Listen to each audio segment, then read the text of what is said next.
121, and I can't stand here without saying something about the clip of Eden Alexander. It gives hope for 30 seconds and then takes it away again. My heart goes out to his family. But thank you all for being here today, and I can't tell you how much it means to see you standing with us.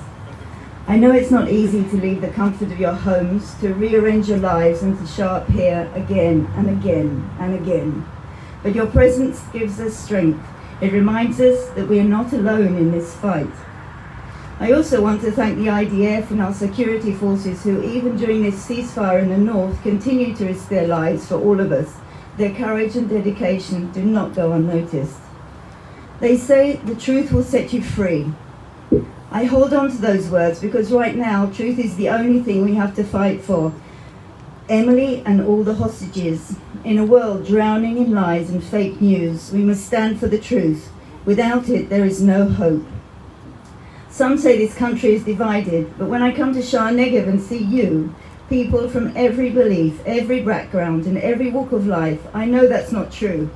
You remind me that when it truly matters, we come together, and together we are stronger than the lies and stronger than the forces that try to tear us apart. Last Saturday, I wasn't here because I traveled to Geneva for the second time this year.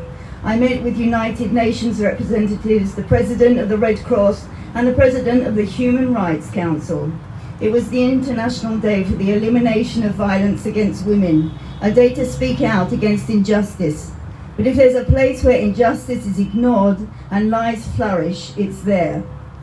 The truth, the UN recently tried to pass a ceasefire resolution without demanding the release of the hostages. If it weren't for the US veto, that resolution would have passed, and it would have been a death sentence for our loved ones.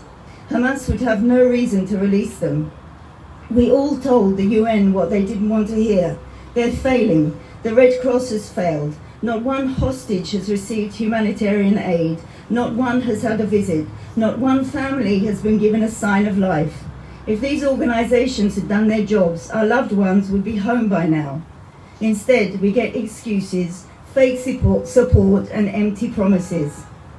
I wish I could say my words and the words of the other families were enough to change things, but the truth is the voices of 4 families in that massive institution feel so small. We need more voices and we need more action. Tomorrow, I fly to England to ask the British government why they supported that UN motion.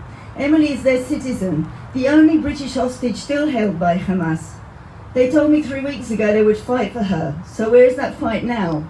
Were they actually speaking the truth when they told me they are fighting for her to return home? Let me be honest with you. The fight to bring the hostages home isn't just against Hamas. It's against money, power, politics, and egos.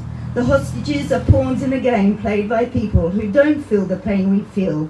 But I will never stop fighting for Emily. But we, the hostage families, can't do this alone. None of us can. Governments won't act unless we push them. They won't feel accountable unless we hold them to account.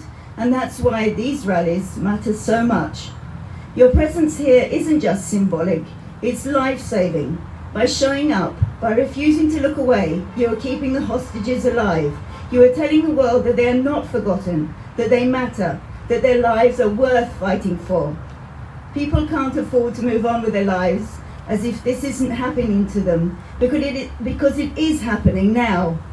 Emily is my daughter, who I love to the moon and back, but she's also part of all of us, just like Gali, Ziv, Doron, Keith, Omri, Tzachi, Oad, Yossi and Ellie, and all the other hostages.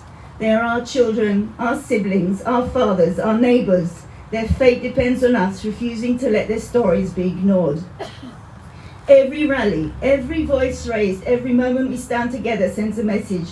We will not abandon them. We will not rest until they are home. This is all about the hostages and about who we are as a society. Are we the kind of people who leave others behind, or are we the kind of people who fight for what is right, no matter how hard it gets? I believe we are the latter. I believe we are strong enough, united enough, and determined enough to bring them home. So I ask you, please do not stop showing up. Don't stop speaking out. Bring your family, your friends, your neighbours. Let's flood these rallies with people Let's make our voices impossible to ignore. Let's show the hostages and the world that we will never ever give up until they're home. And that is the truth. Thank you.